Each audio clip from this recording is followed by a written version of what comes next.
नमस्कार दोस्तों, आज मैं आपको एक ऐसी कहानी सुनाने जा रहा हूं जो एक सुरक्षा गार्ड के अनुभव पर आधारित है।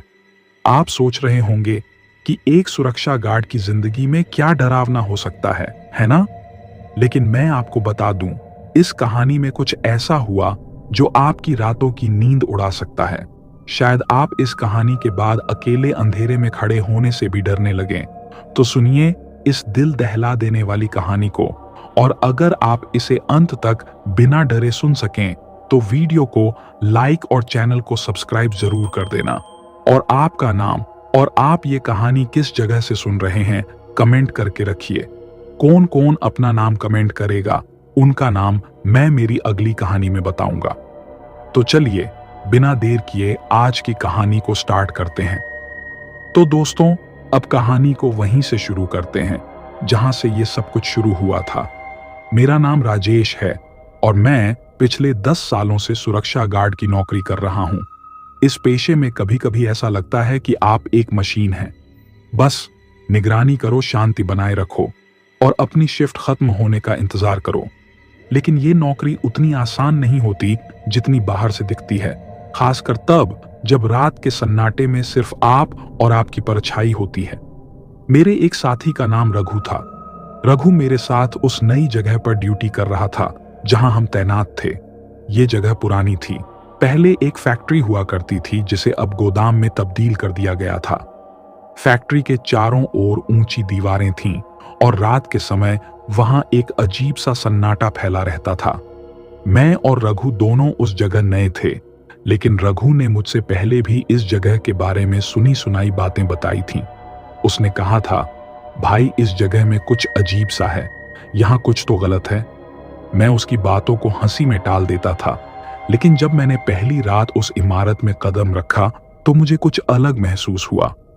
रात का समय था, लगभग 10 बजे का। हम दोनों ने अपनी ड्यूटी शुरू की और चारों तरफ चक्कर लगाना शुरू किया। सब कुछ ठीक ठाक लग रहा था। जगह इतनी बड़ी थी कि अगर कोई अंदर घुसने की कोशिश करता तो हमें तुरंत पता चल जाता। पहली रात कोई खास घटना नहीं घटी, लेकिन मुझे अंदर से कुछ अजीब सा महसूस हो रहा था। रात के करीब 2 बजे मैंने देखा कि एक दरवाजे से हल्की सी आवाज आई, जैसे किसी ने धीरे से दरवाजा खटखटाया हो। मैंने रघु से कहा, क्या तुमने कुछ सुना? रघु ने मेरे चेहरे की तरफ देखा और कहा, हाँ, मुझे भी कुछ सुनाई दिया, लेकिन शायद ये हवा होगी। हम दोनों उस वक्त दरवाजे की तरफ बढ़े, लेकिन वहां कोई नहीं था। उस पल मुझे लगा कि शायद मेरी थकान और रात की शांति ने मेरे दिमाग में खेल खेला होगा। लेकिन दोस्तों, अगर आप मेरी जगह होते तो शायद आप भी उस खटखटाहट से चौंक जाते। उस रात जब मैं अपनी ड्यूटी खत्म करके घर लौटा तो मुझे चैन नहीं आया। रघु भी थोड़ा परेशान लग रहा था, लेकिन हम दोनों ने एक दूसरे से कुछ नहीं कहा। उस रात मेरे दिमाग में बस वही आवाज गूंज रही थी। मेरे घर पहुंचने के बाद भी मैं सोचता रहा कि आखिर वो क्या था। क्या वो मेरी कल्पना थी या सच में वहां कुछ था? जब मैंने अपनी बीवी से इस बारे में बताया तो उसने हंसकर कहा, तुम भी ना हर छोटी बात को बड़ा बना देते हो। ये सब तुम्हारे दिमाग का खेल है। शायद वो सही थी, लेकिन दोस्तों, अगर आप वहां होते तो क्या आप भी इसे यूं ही नजरअंदाज कर पाते? अगले दिन फिर से मेरी और रघु की ड्यूटी लगी। मैं दिन भर उस रात की घटना के बारे में सोचता रहा।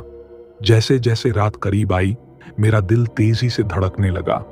इस बार मैंने अपने साथ एक बैटन और एक टॉर्च साथ रख ली थी, क्योंकि न जाने क्यों मुझे लग रहा था कि कुछ तो जरूर गलत होने वाला है। रात के 11 बजे हमने फिर से उस इमारत का चक्कर लगाया। इस बार मैं चौकस था। जब हम तीसरी मंजिल पर पहुंचे तो अचानक एक खिड़की से तेज ठंडी हवा का झोंका आया। वो झोंका इतना तेज था कि मेरी टोपी उड़ गई। मुझे पहले तो लगा कि ये हवा का झोंका ही था, लेकिन फिर मैंने देखा कि खिड़की पूरी तरह से बंद थी। दोस्तों, अगर आप मेरी जगह होते तो क्या आपको ये सिर्फ हवा का झोंका लगता? मैं आपको यकीन दिला सकता हूं, उस वक्त मेरे दिल की धड़कनें इतनी तेज हो गई थीं कि शायद आप भी वहां होते तो डर से कांप जाते। रात के करीब 2 बजे का समय था। मैं गार्ड रूम में बैठा सीसीटीवी स्क्रीन देख रहा था। तभी मैंने देखा कि तीसरी मंजिल पर एक परछाई सी चलती हुई नजर आई। मैंने फौरन रघु को बुलाया और कहा, देखो ये क्या है। रघु भी डर गया था, लेकिन उसने हिम्मत दिखाई और कहा, चलो देखते हैं। हम दोनों तीसरी मंजिल पर पहुंचे, लेकिन वहां कोई नहीं था। सब कुछ सामान्य दिख रहा था, लेकिन उस मंजिल पर एक अजीब सी ठंडक महसूस हो रही थी। मैंने रघु से कहा, क्या तुम्हें कुछ महसूस हो रहा है? रघु ने सिर हिलाया। हाँ, यहां कुछ तो है।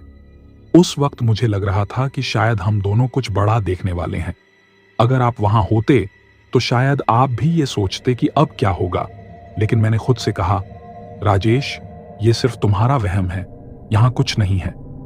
तीसरी रात सबसे ज्यादा डरावनी थी। इस बार हमें एक और अजीब अनुभव हुआ। रात के करीब 3 बजे हम फिर से चौथी मंजिल पर गए। जैसे ही हमने दरवाजा खोला, सामने कुछ नहीं था, लेकिन एक पल के लिए ऐसा लगा कि किसी ने मेरे कंधे पर हाथ रखा। मैं मुड़ा, लेकिन पीछे कोई नहीं था। रघु का चेहरा सफेद पड़ चुका था। उसने कहा, राजेश भाई, अब बहुत हो गया, यहां कुछ जरूर है, हमें किसी और से बात करनी चाहिए। लेकिन मैं अभी भी यकीन नहीं कर पा रहा था। मुझे लगा शायद ये सब हमारी थकान का नतीजा है। लेकिन सच कहूं तो उस वक्त अगर आप मेरी जगह होते तो शायद आप भी सोच में पड़ जाते। क्या वाकई यहां कोई है? हमने अगली सुबह अपनी ड्यूटी पूरी की और अपनी टीम के प्रमुख को बताया, लेकिन जैसा अक्सर होता है, उन्होंने हमारी बातों को गंभीरता से नहीं लिया। उनका कहना था, तुम लोग थकान की वजह से ऐसा महसूस कर रहे हो, यहां कुछ भी नहीं है। अगली रात हम दोनों फिर से ड्यूटी पर थे। इस बार हमने ठान लिया था कि अगर कुछ हुआ तो हम इसे इग्नोर नहीं करेंगे। रात के लगभग 1 बजे का वक्त था। मैं और रघु फिर से उस पुरानी इमारत के तीसरी मंजिल पर थे। हमने तय किया था कि इस बार पूरे कमरे का अच्छे से निरीक्षण करेंगे। जैसे ही हम उस मंजिल पर पहुंचे, हमें एक हल्की सी फुसफुसाहट सुनाई दी। ऐसा लगा जैसे कोई हमारे आसपास बात कर रहा हो, लेकिन वहां कोई नहीं था। रघु अब सच में बहुत घबरा चुका था। उसने मुझसे कहा, राजेश भाई, मुझे यहां कुछ सही नहीं लग रहा। ये जगह छोड़ने का वक्त आ गया है।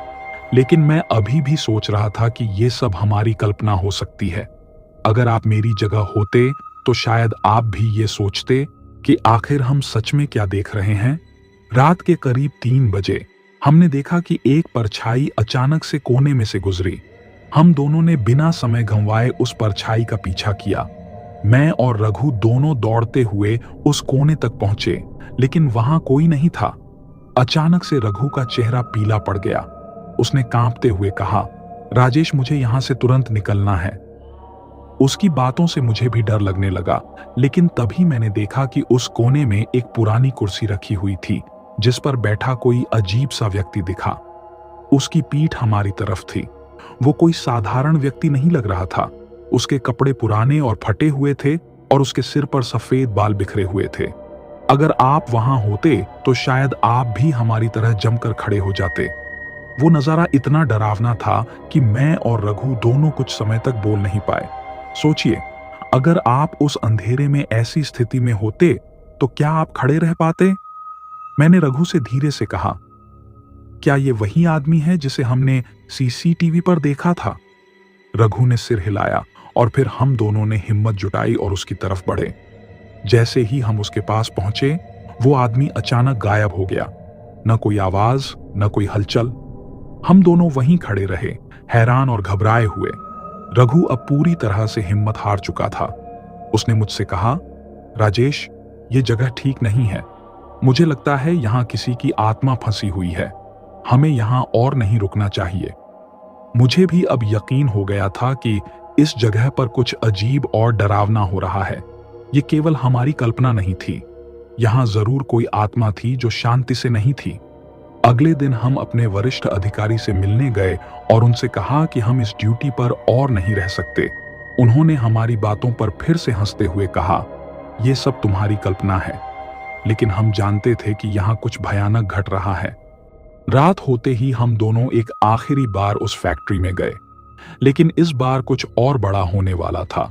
जैसे ही हम उस पुरानी इमारत में पहुंचे, हमने देखा कि उसी कुर्सी पर फिर से वही व्यक्ति बैठा था, लेकिन इस बार उसने हमारी ओर देखा। उसकी आंखें लाल और चेहरा विकृत था। उसकी आवाज गूंजती हुई हमारे कानों में पड़ी, तुम यहां से बच नहीं सकते। रघु तो वहां से भाग खड़ा हुआ और मैं जैसे ही पलटा मुझे लगा जैसे किसी ने मेरा गला पकड़ लिया हो। मैं लड़खड़ाते हुए पीछे की ओर भागा और किसी तरह बाहर आया। उस रात के बाद हम दोनों ने तय कर लिया कि अब इस जगह पर कभी नहीं लौटेंगे। दोस्तों, ये घटना यहीं खत्म हुई, लेकिन उस दिन के बाद मैंने और रघु ने कभी उस जगह का नाम भी नहीं लिया। अगर आप कभी किसी पुरानी सुनसान जगह पर जाएं तो ध्यान रखें कि शायद वहां भी कोई आत्मा आपकी राह देख रही हो।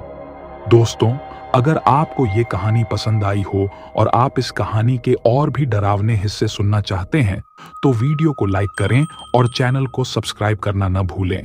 आगे आने वाली कहानियों में और भी खतरनाक घटनाएं आपके इंतजार में हैं। क्या आप इन कहानियों को सुनने की हिम्मत कर पाएंगे? अगर हाँ, तो इस वीडियो को जरूर लाइक करो और आपका नाम भी कमेंट करके रखिए। तो चलिए मिलते हैं अगली कहानी में। तब तक के लिए शुभ रात्रि।